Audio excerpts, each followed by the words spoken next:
बिस्मिल्लाहिर्रहमानिर्रहीम अस्सलाम वालेकुम वेलकम बैक। और जनाब वाला लेक्चर नंबर 7 सिक्योरिटी प्रिंसिपल्स, मेरे ख्याल में हमारा चैप्टर नंबर 3 चल रहा है ना ये। तो मेरी कोशिश थी, मैंने बड़ी कोशिश की कि तीसरा चैप्टर ख़त्म कर दूं, मगर आखिर में एक ऐसे टॉपिक से आगे जिसके बारे में I like to talk about, तो मैंने फिर वो दो टॉपिक्स कम कर दिए हैं। तो आज आज के लेक्चर में हम जो है CIA ट्राइड से शुरू करेंगे और हम रन बुक्स प्ले बुक्स के बारे में डिस्कशन करेंगे, ठीक है। सो CIA ट्राइड बहुत दफ़ा, आप अगर CCNA सिक्योरिटी पढ़ के आए हैं तो मैंने बहुत डिटेल में डिस्कस किया हुआ था। CISSP में भी CIA ट्राइड जो है कॉन्फिडेंशियलिटी, इंटेग्रिटी और अवेलेबिलिटी, यानी इसके इर्द गिर्द हमारी सिक्योरिटी रन होती है, ठीक है। कॉन्फिडेंशियलिटी से मुराद कि अगर मेरे पास कोई डाटा पड़ा हुआ और उस डाटा को कोई देख ना सके, ठीक है, अगर किसी के हाथ भी आ जाए तो उसको ना देख सके, दैट इज कॉल्ड कॉन्फिडेंशियलिटी, ठीक है। इंक्रिप्शन जो सी है, इंक्रिप्शन हमें कॉन्फिडेंशियलिटी देती है, ठीक हो गया। HTTPS हमें कॉन्फिडेंशियलिटी देता है, ठीक है। HTTPS हमें कॉन्फिडेंशियलिटी देता है।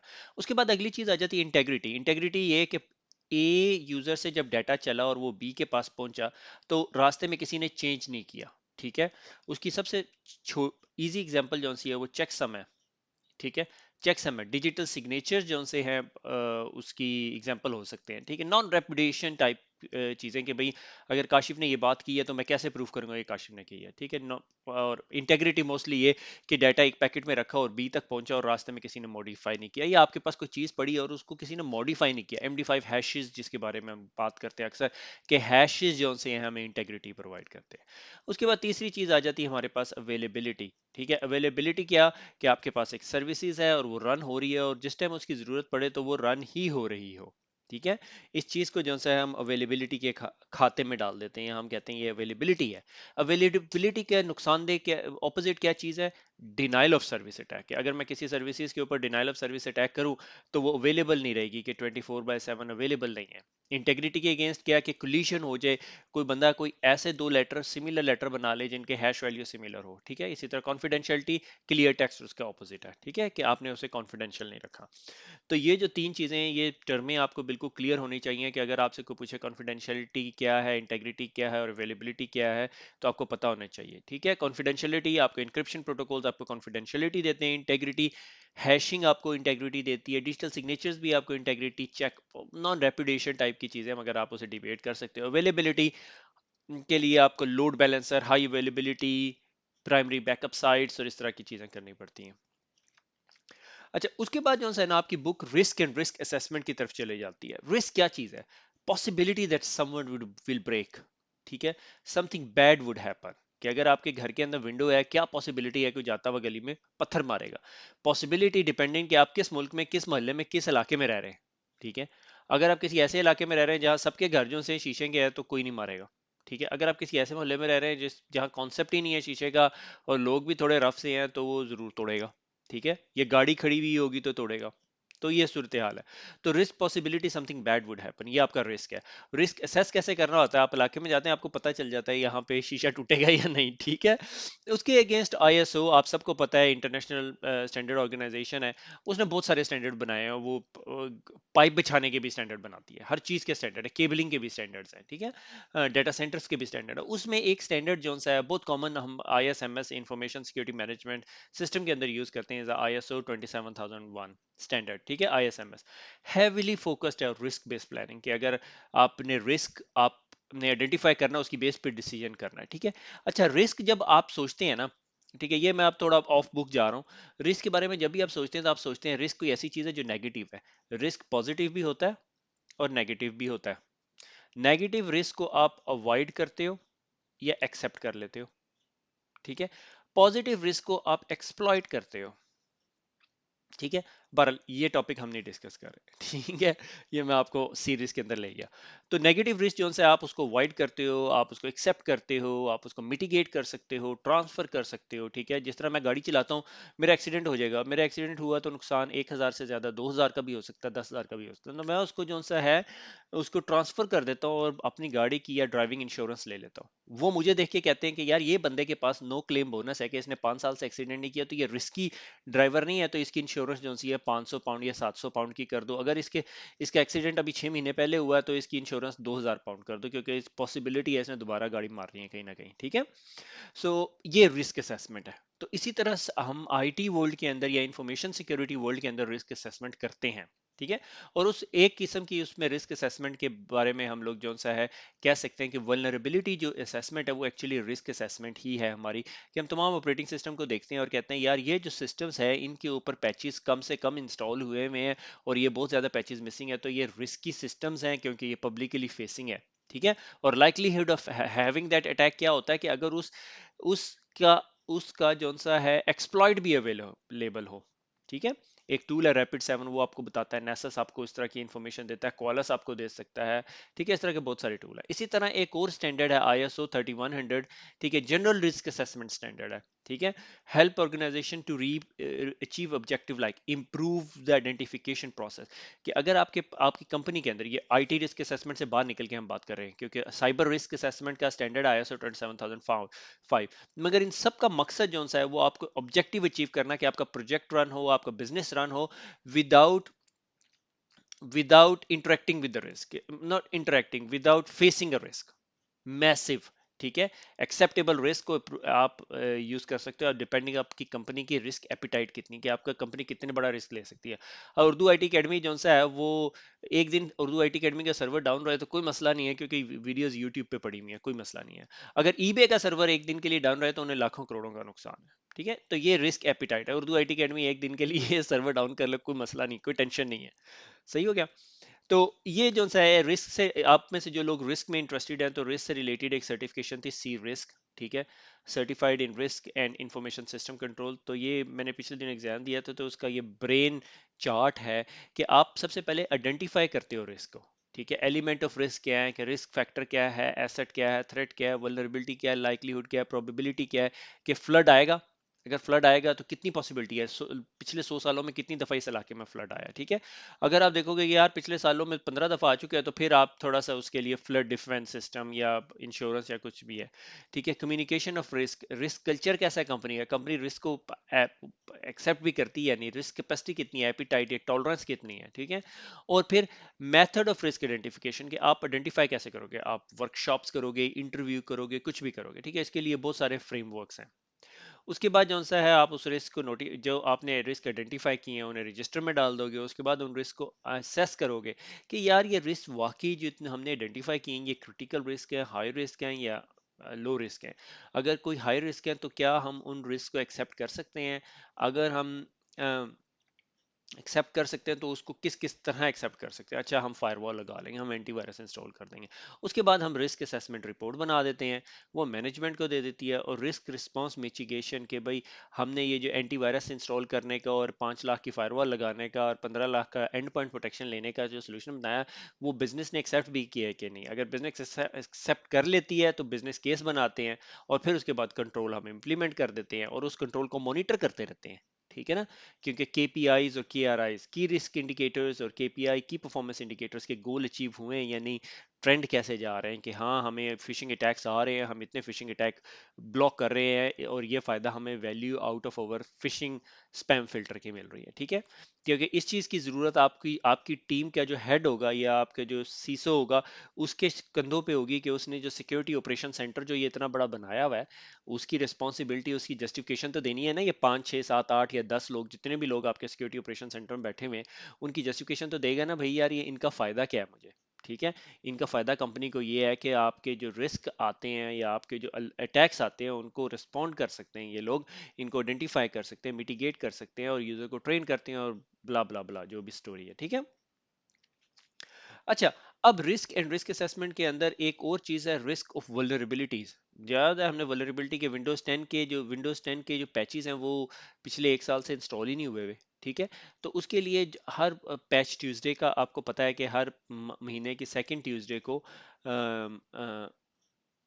ट्यूसडे, ये ट्यूसडे लिखा है मैंने, माने या ना माने, तो माइक्रोसॉफ्ट पैच रिलीज करती है, उसे हम पैच ट्यूसडे कहते हैं। ठीक है।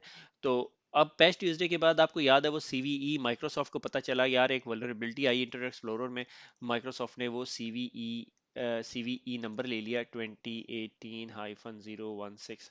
ठीक है। 2018 की 16वीं वल्नरेबिलिटी है और ये माइक्रोसॉफ्ट इंटरनेट एक्सप्लोरर की है। ये मैं सही नहीं बता रहा, ये मैंने वैसे ही नंबर पुल अप किया। अब इसके आगे ना एक नंबर लिखा होगा CVSS 8.0। 8.0 का मतलब ये वल्नरेबिलिटी जो सी है बड़ी रिस्की है, ये रिस्क स्कोरिंग है। ठीक है। और ये जो रिस्क स्कोर है ये बताता है कि यार ये वल्नरेबिलिटी कितनी क्रिटिकल है, मीडियम है, हाई है, लो है या क्रिटिकल है। सीवीएसएस के बारे में हम बहुत डिटेल से पढ़ेंगे। This is the topic I I like to talk about.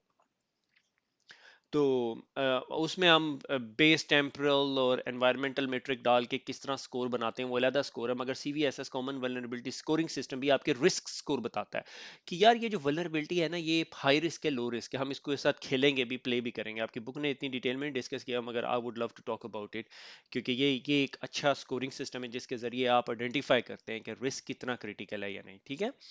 तो उसके बाद आ जाता है, उसके बाद आज आज आप देख रहे हैं हम बहुत स्पीड से टॉपिक्स पे से जंप कर रहे हैं, क्योंकि छोटे छोटे टॉपिक्स हैं। CIA, risk and risk assessment, उसके बाद पीआईआई, ठीक है, पर्सनल आइडेंटिफाइबल इंफॉर्मेशन, और पर्सनल हेल्थ इंफॉर्मेशन पीएचआई। पीआईआई जो है ना ये यूरोप के अंदर तो बहुत बड़ा हुआ है, अमेरिका में थोड़ा कम है, एशिया भी इज इमर्जिंग टूवर्ड्स इट। कि पर्सनल आइडेंटिफाइबल इंफॉर्मेशन कोई ऐसी इंफॉर्मेशन जिसके जरिए मैं किसी बंदे को आइडेंटिफाई कर सकूं। वो आपका ड्राइविंग लाइसेंस हो सकता है, वो आपका बैंक अकाउंट हो सकता है, वो आपका ईमेल एड्रेस हो सकता है, वो आपका फर्स्ट एंड लास्ट नेम और एज हो सकती है, वो आपका आईपी एड्रेस हो सकता है। ठीक है। तो ये तमाम चीजें जो सी हैं ये पर्सनल आइडेंटिफाइबल इंफॉर्मेशन होती हैं। ठीक है। तो यूके के अंदर एक लॉ होता था which is called data protection act. ठीक है। अब यूरोप ने उस डेटा प्रोटेक्शन एक्ट जो है ना वो इतना अच्छा, इतना इतना स्ट्रॉन्ग और इतना पावरफुल नहीं था। जर्मनी सबसे ज्यादा स्ट्रॉन्ग है पर्सनल आइडेंटिफाइबल इंफॉर्मेशन के लिए। उसकी मैं आपको एग्जांपल देता हूँ कि जर्मनी के अंदर आप अगर गूगल मैप देखेंगे तो गूगल मैप नहीं है आपके पास उधर वहां पे। उसकी वजह यह है कि जर्मनी कहता है कि जब तुम गूगल मैप में किसी घर की पिक्चर ले लो तो उस घर से रिटर्न अप्रूवल लेनी है, उसके बगैर नहीं है। यूके के अंदर थोड़ा मीडियोकर अप्रोच है कि अगर किसी बंदे की शक्ल या गाड़ी का नंबर आ रहा है तो नंबर प्लेट नजर नहीं आएगी। अब यही यही इमेजेस उठा के पाकिस्तान, इंडिया या बाकी कंट्रीज में इंप्लीमेंट करके देखो, बंदे की शक्ल भी आ रही है, उसकी गाड़ी के नंबर प्लेट भी आ रहा है, हर चीज आप डिस्प्ले कर रहे हो। ठीक है। तो which is not correct approach. तो जर्मनी वाला भी थोड़ा एग्रेसिव अप्रोच है, डिपेंडिंग अपॉन आप किस कंट्री में बैठे हैं। तो बीइंग अ सॉक एनालिस्ट आपको इन चीजों का पता होना चाहिए, पर्सनल आइडेंटिफाइबल इंफॉर्मेशन क्या है। ठीक है। और उसके अगेंस्ट रेगुलेशन है, like GDPR is most famous regulation, general data protection regulation आ रहा है। इसी तरह हिपा अमेरिका के अंदर यूज होता है, health insurance portability and accountability act. तो जो पर्सनल इंफॉर्मेशन जब आप इकट्ठे कर रहे हो एज अ कंपनी, आप इकट्ठी कर रहे हो लोगों के बारे में, तो that is very very critical. Security के लोगों को बहुत शौक है, लोगों की तमाम इंटरनेट ब्राउजिंग, तमाम उनके जी पैकेट डिक्रिप्ट करने की और तमाम यूजर नेम पासवर्ड इकट्ठे करने का हमें बड़ा शौक है। मैं जब आप वो डाटा को अपने पास रखते हैं तो आपके ऊपर जिम्मेदारी है जीडीपीआर की या डाटा प्रोटेक्शन एक्ट की। गो कि आप अपने स्टाफ के बारे में इकट्ठे कर रहे हैं तो उसके ऊपर भी लेजिस्लेशंस है। उसकी मैं एक एग्जांपल देता हूँ, ये हम थोड़ा सा बियॉन्ड द स्कोप जा रहे हैं कि जीडीपीआर एक ऐसा रेगुलेशन आया यूरोप के अंदर जिसके 12 स्टेप है कि आपके पास अवेयरनेस होनी चाहिए कि आप किस किस्म का डाटा होल्ड कर रहे हो, इंफॉर्मेशन कौन सी होल्ड कर रहे हो, प्राइवेसी ऑफ इंफॉर्मेशन आप यूजर को बताओगे कि उसका हम इस तरह का डाटा हम स्टोर कर रहे हैं, हम और हम इस डाटा को इस मकसद के लिए यूज करेंगे। ठीक है। और उस बंदे के फिर इंडिविजुअल राइट हैं, सब्जेक्ट एक्सेस रिक्वेस्ट है कि यूजर जो सा है कभी भी, ये तमाम कंट्री है जहां पे ये इंप्लीमेंट होगा। ठीक है। ये जो डार्क कलर में कि सब्जेक्ट एक्सेस रिक्वेस्ट ये है कि आपके पास को प्रोसीजर होना चाहिए कि आप उसे कहो कि आप फेसबुक को ईमेल करो और कहो कि भैया मैं यूरोपियन सिटीजन हूँ, आप मुझे बताओ कि मेरा कितना डाटा आपके पास पड़ा हुआ है। ठीक है। और इसमें राइट टू बी फॉरगॉटन भी है, आप उसे कह सकते हो कि मेरे बारे में सारा डाटा डिलीट कर दो। इसके अंदर फिर बहुत सारी स्टोरी है।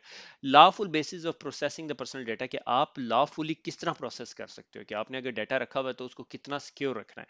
क्योंकि खुदा ना खास्ता अगर आपकी कंपनी कंप्रोमाइज होगी और बहुत सारा डाटा लीक हो गया तो आपको बहुत मैसिव फाइन पड़ सकता है। ठीक है। फिर कंसेंट, कि यूजर जो सा है वो जो टिक बॉक्स आप सिलेक्ट करते हो ना, वो टिक बॉक्स बहुत लाजमी हो गया अब। ठीक है।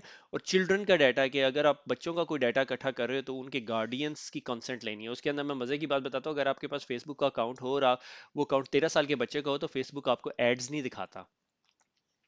इसी तरह डाटा ब्रीच की, अगर आपकी कंपनी हैक होगी और कोई डाटा लीक आउट हो गया, जैसे 5 GB का डाटा लीक आउट हो गया और उसमें सब लोगों के ईमेल एड्रेसेस थे, first name last name date of birth थी, और आपको वो पता चला तो आपने आईसीओ, ये जो नाम पूरा कंप्लीट नहीं आ रहा है, इंफॉर्मेशन कमीशन ऑफिस जो सा है, अगर आप यूके में बैठे हुए हैं तो आपको आईसीओ को नोटिफाई करना होगा। अगर आप एशिया में बैठे हैं तो आपके लिए कोई मसला नहीं है, मगर मेरे ख्याल में अगर आप किसी यूरोपियन कंट्री के साथ डील कर रहे हैं तो आप सब लोगों की आईसीओ की ट्रेनिंग होगी, जीडीपीआर की ट्रेनिंग होगी। ये 28 मई 2018 को लागू हो रहा है ये लॉ। ठीक है। फिर उसके बाद डाटा प्रोटेक्शन ऑफिसर कंपनीज के अंदर एक हायर हो रहे हैं। ठीक है। और फिर इंटरनेशनल जो सा डाटा आपका पड़ा हुआ है क्रॉस ईयू बॉर्डर नहीं होना चाहिए। ठीक है, और आर्टिकल 29 ऑफ वर्किंग पार्टीज, और प्राइवेसी इंपैक्ट असेसमेंट, और सारा कुछ है कि कंपनी के अंदर कोई भी अगर प्रोजेक्ट होगा तो उसका पीआईए प्रोसेस होगा। ठीक है, प्राइवेसी इंपैक्ट असेसमेंट के इस प्रोजेक्ट के अंदर हम कोई पर्सनल इंफॉर्मेशन इकट्ठी तो नहीं कर रहे, अगर कर रहे हैं तो किस किस्म की और कैसे उसे होल्ड कर रहे हैं, क्या हम उसे सिक्योर रख रहे हैं या नहीं, और क्या हमने यूजर को बताया हुआ है कि हम तुम्हारी ये इन्फॉर्मेशन रख रहे हैं और हम इस मकसद के लिए उसे यूज करेंगे। ठीक है ना।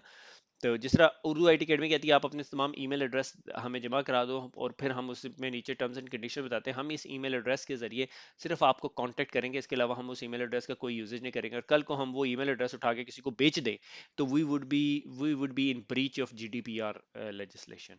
ठीक है। अच्छा, उसके बाद एक सिक्योरिटी प्रिंसिपल में एक प्रिंसिपल आता है जिसे अक्सर लोग सॉड बोलते हैं, SOD, separation of duties. Separation of duties क्या है? सेपरेशन ऑफ ड्यूटीज ये है कि जो क्रिटिकल टास्क हैं वो हम एक बंदे को नहीं देते, हम एक बंदे की जिम्मेदारी पे लगाते ही नहीं है कि वो एक काम करे, क्योंकि जिससे फॉर एग्जांपल आपने अगर पुराना जमाना, अब तो नया जमाना बहुत चेंज हो गया है, पुराने जमाने में अगर आपके पास कभी चेक हुआ हो और आप उस चेक को लेके बैंक में गए हो और आपने उस चेक के ऊपर साइन किए हो, तो वो जो बंदा जो आपके चेक पे साइन देखता है वो वेरीफाई करता है, वेरीफाई करने के बाद एक दूसरे बंदे को देता है, वो भी वेरीफाई करता है कि ये सिग्नेचर ठीक है, फिर आपका चेक कैश होता है। ये जो प्रोसेस है इस कॉल्ड सेपरेशन ऑफ ड्यूटीज। ठीक है, ये सबमरीन के साथ टॉर्पीडो मैंने क्यों लगाया हुआ उसकी एग्जांपल मैं इसलिए देता हूँ कि सबमरीन के अंदर जो है अगर किसी ने कुछ चीज फायर करनी है, या जिस तरह हम न्यूक्लियर मूवीज के अंदर देखते हैं न्यूक्लियर वेपन्स फायर करना होता है, तो एक बंदा की लगाता है, फिर दूसरा बंदा की लगाता है, फिर दोनों की टर्न करते हैं, फिर बटन ऑन होता है, फिर आप उसको प्रेस कर सकते हैं। तो this is called separation of duties. Companies के अंदर बहुत सारे हाई सेंसिटिव जो टास्क होते हैं या इंपॉर्टेंट टास्क होते हैं उसमें सेपरेशन ऑफ ड्यूटीज बहुत इंपॉर्टेंट होती हैं, कि एक बंदा जो बहुत पावरफुल रोल अदा कर रहा है, किरदार अदा कर रहा है, उसकी उसका कोई चेक एंड बैलेंस है या नहीं। ठीक है, मैं बैंक में काम करता था, तो बैंक में एक पॉलिसी होती थी which is called mandatory leave, जो आप 2 हफ्ते की लीव इकट्ठी लेते थे और आपकी जगह कोई और बंदा काम करता था, कि अगर आपने खुदा ना खासा कोई घपला किया हुआ है तो वो वहां पकड़ा जाए। ठीक हो गया। तो ये this is called separation of duties. उसके बाद आ जाता है प्रिंसिपल ऑफ लीस्ट प्रिविलेजेस। अगर आप ये तस्वीर देखें और आपने अभी तक आइडेंटिफाई नहीं किया तो मैं आपको मदद कर देता हूँ। ये एवरीवन है। अ, आपको सिर्फ ऐसी प्रिविलेजेस दी जाएं जिससे आपकी जॉब हो सके। ठीक है, क्या हर बंदे को अपने सिस्टम के ऊपर एडमिनिस्ट्रेटर होने की जरूरत है? अगर आपकी कंपनी में जरूरत नहीं है तो फिर कोई मसला नहीं है, अगर जरूरत है तो फिर आप करें। ठीक है, वरना क्या हर बंदे को राइट्स हासिल हैं कि वो हर जगह जाके फाइल इंस्टॉल कर ले, सिस्टम इंस्टॉल कर ले, एग्जीक्यूटेबल इंस्टॉल कर ले? हाँ या ना, ये आपने वर्कआउट करना है आपकी company practices, policies, security policies के हिसाब से, कि हर बंदा जो सा है वो एडमिनिस्ट्रेटर नहीं होना चाहिए अपने सिस्टम का। गो कि ये बहुत मुश्किल काम है, मगर ये absolutely this is something that you need to do. ठीक है, तो this is called principle of least privileges. अगर किसी बंदे को पावर यूजर से काम चलता है, उसे डोमेन एडमिनिस्ट्रेटर बनाने की, एंटरप्राइज एडमिनिस्ट्रेटर बनाने की जरूरत नहीं है, क्योंकि अगर आप उसे बताओगे बना दोगे और खुदा ना खास्ता उसका अकाउंट कंप्रोमाइज हो गया तो फिर आपका बड़ा काम खराब हो जाएगा। ठीक हो गया। फिर उसके बाद आ जाता है सिक्योरिटी ऑपरेशन सेंटर, 24/7 ऑपरेशंस। ठीक है, सिक्योरिटी ऑपरेशन सेंटर, क्योंकि हम बात ही सिक्योरिटी ऑपरेशन सेंटर की इसलिए करें क्योंकि आपने जॉब ही वहां पे करनी है आपकी, और इसके अलावा कहीं जॉब नहीं है सीसीएनए साइबर ऑप करके। ठीक है, तो कोई दुआ करे सिक्योरिटी ऑपरेशन सेंटर ज्यादा से ज्यादा बने, बड़ी स्पीड से बन रहे हैं। ठीक है, तो सिक्योरिटी ऑपरेशन सेंटर क्या है जी? 24/7 एक ऑपरेशन है। सॉक के बारे में हम बहुत डिटेल में पढ़ेंगे, इसने कितने आधे पेज पे लिखा हुआ है ये। ठीक है, तो इसमें मैंने बहुत सारी चीजें ऐड करती हैं कि security operation centre depending upon the companies and organisation 24/7 हो सकता है। फॉलो द सन टाइप की अप्रोच हो सकती है, कि फॉलो द सन से मुराद कि एक फिलीपींस में या एशिया में कहीं बनाया हुआ है, कि यूरोप में बनाया हुआ है, कि अमेरिका में बनाया हुआ है, तो फॉलो द सन 24/7 कवर कर लेता है उसे। ठीक है, how you can detect a compromise in the timely manner, कि आप आपकी कंपनी में अगर कोई कंप्रोमाइज हो गया तो आप टाइमली मैनर में कितना जल्दी उस चीज को डिटेक्ट कर सकते हैं। हाउ टू ट्रियाज कंप्रोमाइज, कि अगर कोई कंप्रोमाइज हो गया तो आपने उसे ट्रियाज कैसे करना है। ट्रियाज से मुराद उसको देखना, एनालाइज करना, समझना, आइडेंटिफाई करना कि यार ये फॉल्स पॉजिटिव तो नहीं है, अगर ये है तो कितना क्रिटिकल है। ठीक है, what is the impact of the compromise, कि अगर ये कंप्रोमाइज हो गया तो कितना बड़ा इम्पैक्ट है। क्या किसी का पीसी कंप्रोमाइज हो गया? अगर एक स्टैंडर्ड बंदे का जो आपकी कंपनी में से फॉर एग्जांपल रिसेप्शनिस्ट है, उसका पीसी कंप्रोमाइज हो गया, और आपके सीईओ का पीसी कंप्रोमाइज हो गया, या अपने फाइनेंस या एचआर के बंदे का पीसी कंप्रोमाइज हो गया, तो सारों के रिस्क रेटिंग जो है डिफरेंट है। ठीक है। Who is responsible of detecting and mitigating this risk, के कौन रिस्पॉन्सिबल है, ठीक है। उसके लिए जो सा ये रेसी चार्ट होता है, ठीक है। रेसी होता है responsibility, accountability, consulted, accountable and consulted and informed, कि आपके पास एक चार्ट होता है जिसमें बताया जाता है कि अगर कोई इंसिडेंट हो गया तो उसको आइडेंटिफाई करना किसकी जिम्मेदारी है, सिक्योरिटी ऑपरेशन सेंटर की। उसको ट्रियाज करना किसकी जिम्मेदारी है, सिक्योरिटी ऑपरेशन सेंटर की। उसको उसको नोटिफाई करना किसकी जिम्मेदारी है, head of security operation centre की। उसको उसको जब रिपोर्ट करेंगे तो कंसल्टिंग किसकी है जी, सीसो की जिम्मेदारी है कि सीसो कंसल्ट किया जाएगा, ठीक है। ये देसी चार्ट होता है। It's too managerial to talk about it, क्योंकि बीइंग अ सिक्योरिटी एनालिस्ट आपको इससे वास्ता पड़ेगा, मगर आपकी जिम्मेदारी नहीं होगी कि ये बनाना, ठीक है। ये नॉर्मली मैनेजेरियल टीम बना रही होती है। It's a very complex chart, मुझे एक दो दफा बनाने का मौका मिला इंसिडेंट रिस्पॉन्स से रिलेटेड। हर बंदा जो सा है वो अपने आप को रिस्पॉन्सिबल समझता है, मगर it's really hard to explain to everyone कि भाई यार ये रिस्पॉन्सिबिलिटी से मतलब क्या है, और इन्फॉर्म्ड, और हर बंदा चाहता है मुझे इन्फॉर्म किया जाए इस सिलसिले से रिलेटेड, ठीक है। So how to operate an effective security operation centre. सबसे पहले अगर आपने कभी भी अपनी कंपनी में सिक्योरिटी ऑपरेशन सेंटर बनाना है, ये आप लोगों के लिए नहीं, ये सीसो के लिए लेक्चर हो गया, ठीक है, कि मैनेजमेंट की approval and sponsorship is a key thing, कि अगर आपकी मैनेजमेंट ने अप्रूव नहीं किया तो फिर ये सॉक नहीं चलेगी, ठीक है। तो आप जब किसी सॉक में काम करेंगे आपको अंदाजा हो जाएगा कि सॉक कितनी पावरफुल है, ठीक है। SOC is a program not a project. ये प्रोजेक्ट नहीं है कि आज शुरू हुआ ये 6 महीने के बाद बंद हो जाएगा, ठीक है। ये प्रोग्राम है, ठीक है, कॉन्टिन्यूस प्रोग्राम है। गवर्नेंस स्ट्रक्चर है, मेट्रिक्स हैं इसके, ठीक है। मेट्रिक्स मैंने आगे लिखे में। इफेक्टिव टीम, आपके पास एक अच्छी टीम होनी चाहिए और नॉलेजेबल टीम होनी चाहिए। अगर नॉलेजेबल टीम नहीं है तो आपको ग्रो करनी पड़ेगी। Trust me, these security analyst are really really hard to get by, ठीक है। बल्कि मेरे एक दोस्त है, उस वो सिक्योरिटी ऑपरेशन सेंटर में काम करता है, वो लोग मुझे बता रहे थे, यहाँ मैंने बीबीसी पे भी एक डॉक्यूमेंट्री आई थी, ये जो ऑटिस्टिक लोग हैं ना, ऑटिस्टिक जिन्हें ऑटिज्म होता है, इन लोगों के साथ मसला ये होता है कि ये अपनी बात जो है बहुत अच्छी तरह एक्सप्लेन नहीं कर सकते, दे लैक वर्ड्स, ठीक है। इन्हें बात करना मुश्किल होता है, ठीक है। इसके ऊपर एक वो एपिसोड भी, टीवी सीरीज भी बनी हुई है, द गुड डॉक्टर, ठीक है। तो उन लोगों ने ना, मगर they are really good, really really good at identifying patterns. तो ये वो लड़के ना, उनकी कंपनी ने ट्राई किया कि हम इन्हें सिक्योरिटी ऑपरेशन सेंटर में रखें। तो they were very bad at communicating, उन्हें बात करने का कोई तरीकेकार नहीं पता था, क्योंकि वो बात नहीं कर सकते थे। मगर वो लोग जो उनसे हैं बहुत अच्छे होते थे पैटर्न्स आइडेंटिफाई करने के, एबनॉर्मेलिटी। मुझे अच्छी तरह याद है, मेरा एक दोस्त है, उसकी मिसेज जो सी है वो काम करती हैं स्पेशल नीड बच्चों के साथ। तो एक दिन वो यूं ही बैठे हुए बच्चों के साथ एक्टिविटी कर रहे थे अराउंड क्रिसमस, तो उन्होंने पूछा, अच्छा मुझे बताओ जी, 2019 के जो 25 दिसंबर है उस पे कौन सा दिन होगा। तो उनमें से एक बच्चा हुआ उठा, उसने कहा Wednesday. They are so good at this type of thing, के अगर उनके पास एक कैपेबिलिटी कम है तो उनके पास जो सी दूसरी कैपेबिलिटीज बहुत अच्छी हैं, तो दे आर, वो बहुत वो बहुत एक्टिवली जो से है ना, उनका ब्रेन बड़े डिफरेंट तरीके से काम करता है, डिफरेंट तरीके से वायर्ड हुआ होता है। They are very good at identifying patterns, ठीक है। तो एनीवे, आपके पास इफेक्टिव टीम होनी चाहिए, access to the data and system. आपके पास सिस्टम पे भी एक्सेस होनी चाहिए, आपको लॉग्स चाहिए, आपने एनालाइज करना है, आपने अलर्ट्स एनालाइज करनी है। ये ना हो कि आपकी सर्वर्स की टीम आपको कहे चल भाग जा यहाँ से, अब नहीं देते तुझे एक्सेस, ठीक है। तो आपको मैनेजरियल अप्रूवल होनी चाहिए, और प्रोसेस एंड प्रोसीजर्स होने चाहिए, और बजट होने चाहिए, ठीक है। ये जो है ना, ये जो डायग्राम है, ये मैंने निस्ट की डॉक्यूमेंट से इंसिडेंट रिस्पॉन्स के लिए ली थी, कि ये प्रेपरेशन फेज है, कि आपके पास सिक्योरिटी ऑपरेशन सेंटर होना चाहिए, आपके पास पॉलिसीज होनी चाहिए, आपके पास बजट होने चाहिए। फिर उसके बाद आप उसको डिटेक्ट करेंगे कोई सिक्योरिटी इंसिडेंट को, और उसके बाद कंटेन एंड इरेडिकेट करेंगे, पोस्ट इंसिडेंट एक्टिविटी करेंगे, फिर दोबारा प्रिपरेशन में चले जाएंगे, ठीक है। ये इंसिडेंट रिस्पॉन्स साइकिल एक्चुअली। अच्छा, रन बुक ऑटोमेशन। अच्छा, run book, play book, incident response run book या प्ले बुक, कुछ भी चीज यूज हो सकती है। एक ये है क्या रन बुक? रन बुक एक ऑटोमेटेड प्रोसेस है, ठीक है। कोई ऐसा प्रोसेस जो आप बहुत दफा कर रहे हैं, ठीक है, बहुत दफा कर रहे हैं, और आपने उसके बारे में ना एक डॉक्यूमेंट लिखना है, ठीक है। तो वो डॉक्यूमेंट ऑटोमेशन अभी निकाल दें, ऑटोमेशन का वक्त वर्ड निकाल दें आप इसके अंदर से, ठीक है। तो आपने एक प्रोसेस लिखना है कि अच्छा, अगर आपके पास फिशिंग अटैक आया तो आपने ईमेल का हेडर रिसीव करना है, ईमेल हेडर के अंदर से देखना है कि वो किस पाथ से आया है, और फिर देखना है कि वो स्पैम फिल्टर में हिट हुआ, स्पैम फिल्टर ने कोई अलर्ट नहीं जनरेट की, ये नहीं किया, ये नहीं किया, ये किस आईपी एड्रेस से आया, क्या वो आईपी एड्रेस ब्लैकलिस्ट हुए हुए हैं, ब्ला ब्ला ब्ला। उसके अंदर कोई यूआरएल है तो यूआरएल को सैंडबॉक्स के अंदर भेज दें, सैंडबॉक्स के अंदर चला के देखें कि वो यूआरएल सही है या नहीं, ठीक है।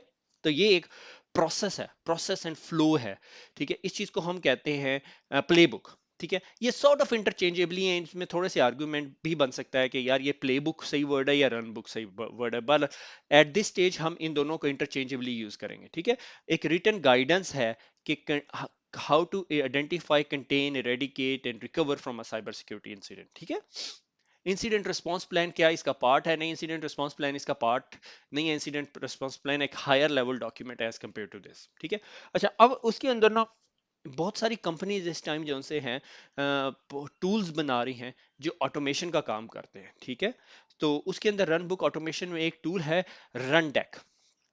Run take Linux based tool है, ओपन सोर्स टाइप का टूल है, तो आप इसके ऊपर ऑटोमेशन कर सकते हैं। ठीक है, मैं एक एग्जांपल ये बिजनेस के, अब मैंने आपके सामने एक केस बनाया हुआ है। ये जो डायग्राम है ना, ये मैंने एक कंपनी से उठाई हुई है, और इस डायग्राम को हम समझेंगे कि ऑटोमेशन क्या है। फिर इसी तरह सिस्को वर्कफ्लो ऑटोमेशन है जो सिस्को ने अपनी बुक में मेंशन की हुई है, विच इज सुपर रबिश। ठीक है, फिर इसके बाद सेटिसनेट है। सेटिसनेट जो सा है ना, और ये फैंटम, ये दोनों कंपनीज मुझे बहुत पसंद है विद रिगार्ड्स टू ऑटोमेशन। मैंने प्रैक्टिकली इनकी 3-4 कॉन्फ्रेंसेज अटेंड की हुई है, मैंने इनके टूल का डेमो भी लिया हुआ है, मगर प्रैक्टिकली स्पीकिंग मैंने इसको अभी तक इंप्लीमेंट नहीं किया, क्योंकि you need to have a very very mature security operation center process in order to run an automation. ठीक है ना, क्योंकि सिक्योरिटी में हर चीज को ऑटोमेट करना बहुत मुश्किल है। तो इसमें एक मैंने बिजनेस केस दिखाया हुआ। ठीक है, सो हुआ क्या कि आपके पास जो से हैं ये अलार्म डिटेक्शन सिस्टम ने कोई अलार्म डिटेक्ट किया, वो एंटीवायरस की अलर्ट हो सकती है।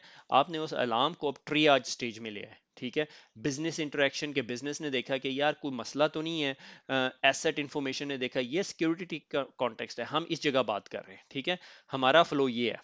ठीक है, कि भाई अगर एक अलर्ट आई है एंटीवायरस से तो वो क्या है। ठीक है, क्या वो फाइल जो सी है वो फाइल का MD5 है हमारे पास, हम सर्च करके देखेंगे। हम ये देखेंगे कि इस एंड पॉइंट पे और कोई अलर्ट तो नहीं आई। हम ये देखेंगे इस एंड पॉइंट ने आउटसाइड जितने कनेक्शन बनाए हैं वो कैसे हैं। ठीक है, फिर थ्रेट इंटेलिजेंस लुकअप देखेंगे कि यार जो वो आउटबाउंड उसने कनेक्शन बनाया वो किसी ऐसे आईपी एड्रेस पे तो नहीं बनाए जो ऑलरेडी किसी कमांड एंड कंट्रोल का पार्ट है। ठीक है, और कोई और इसके ऊपर अंदर कोई पैचेस की सिचुएशन क्या थी, उसकी बेसिस पे हम जो सा है रेटिंग डिफाइन करेंगे कि रिस्क की। ठीक है, और जब हम इसे आगे चले जाएंगे फिर हम उस चीज़ को ऑटोमेट कर सकते हैं। हम उस पीसी को क्वारंटीन कर सकते हैं कि वो अब नेटवर्क से बात ना करे जब तक कोई और बंदा इस पे वर्कआउट कर रहा है। हम उस पर फोरेंसिक्स प्रोसेस रन कर सकते हैं, हम उस पर नोटिफिकेशन अलर्ट जनरेट करवा सकते हैं, हम उससे टिकट जनरेट करवा सकते हैं। हम उसके अंदर कोई रेमिडिएशन स्टेप यानी उसको हेल्प डेस्क को भिजवा देते हैं, हम उसे कहते हैं कि क्लीन अप कर दो। ठीक है, ये जो प्रोसेस है ये हम ऑटोमेट कर सकते हैं। इसमें काफ़ी चीज़ें हम ऑटोमेट कर सकते हैं, हर चीज़ ऑटोमेट नहीं होती। अगर हर चीज़ ऑटोमेट हो जाए तो फिर security operation centre CCNA cyber op पढ़ाने की जरूरत नहीं, फिर वो टूल ही लगा दो काम कर लेगा। ठीक है, तो अब KPIs to measure the effectiveness. ठीक है, कि ये जो सिक्योरिटी ऑपरेशन सेंटर में जब ये इस तरह की रन बुक्स वगैरह डाल लेते हैं तो कौन कौन से KPIs आप की परफॉर्मेंस इंडिकेटर्स, KPIs क्या होता है, की परफॉर्मेंस इंडिकेटर, कि कितना अच्छा ये सिस्टम काम कर रहा है।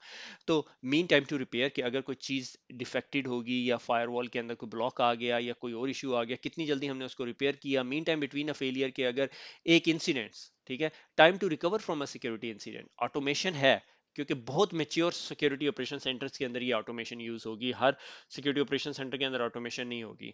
आई वुड बेट कि अगर दुनिया में 100 सिक्योरिटी ऑपरेशन सेंटर है ना, तो आखिरी जो 10 है ना वो ये ऑटोमेशन यूज कर रहे हैं। हर ऑटोमेशन यूज नहीं कर रहा, हर एक ने खरीदी होगी मगर ऑटोमेशन यूज नहीं हो रही होगी। ठीक है, ओपन एंड क्लोज इंसिडेंट, कितने incident open and close and time to respond to the incident, के इंसिडेंट को रिस्पॉन्ड करने में कितना टाइम लगता है। ये तमाम पैरामीटर्स या इंडिकेटर्स हैं जो डिफाइन करते हैं आप किस तरह अपने नेटवर्क को, अपने सिक्योरिटी ऑपरेशन सेंटर को आइडेंटिफाई करते हैं, कितना मेच्योर है आपका सिक्योरिटी ऑपरेशन सेंटर। ठीक है, अगर एक सिक्योरिटी ऑपरेशन सेंटर है जो एक इंसिडेंट के अलर्ट आने के बाद जो उनसे 5 दिनों में रिप्लाई करता है तो उसका कोई फायदा नहीं है। ठीक है, security operation center need to be quick.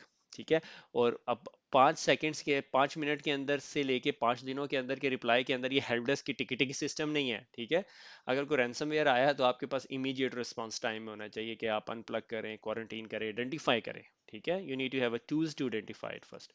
तो ये एक यूआरएल है, ये is really good, SOC automation, ये इसी टूल का यूआरएल है। इस कंपनी का नाम है सेटिसनेट। ठीक है, सेटिसनेट पे जाएंगे तो नहीं मिलेगा, मगर जब आप सॉक ऑटोमेशन पे जाएंगे तो यही सारे इमेजेस मिलेंगे और इसमें थोड़ा सा और लर्निंग अपॉर्चुनिटी आपके लिए।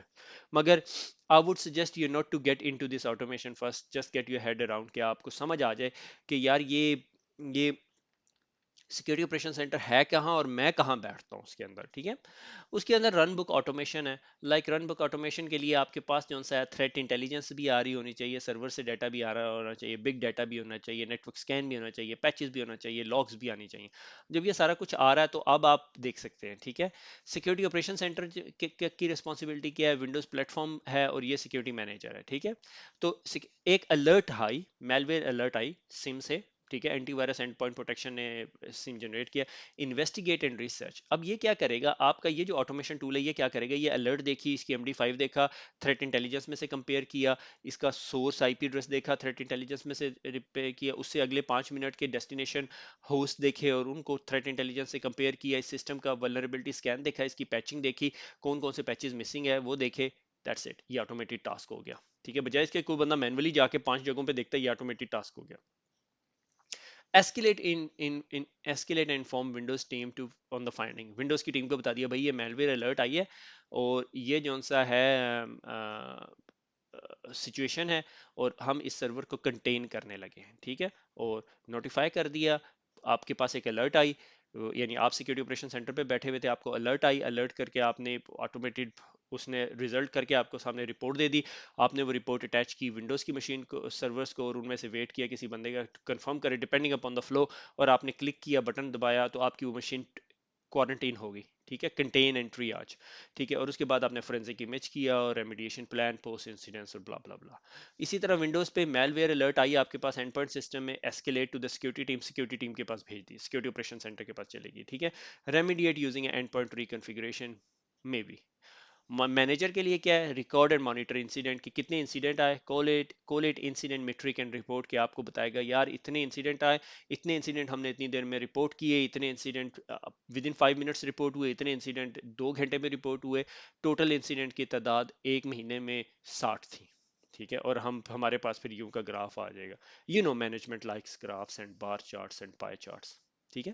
सो ये जो है रन बुक ऑटोमेशन या जिसे प्ले बुक ऑटोमेशन भी कह सकते हैं। कोई ऐसे प्रोसेसेस जो रिपीटेबल हैं प्रोसेसेस, वो हम सिक्योरिटी ऑपरेशन सेंटर के अंदर ऑटोमेट कर सकते हैं, ठीक है।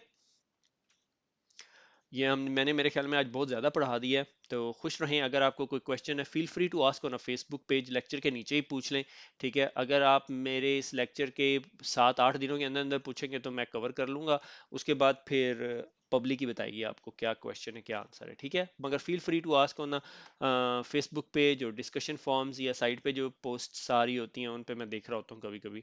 तो खुश रहें, दुआओं में याद रखिएगा, फिर मुलाकात होगी, अल्लाह हाफिज़।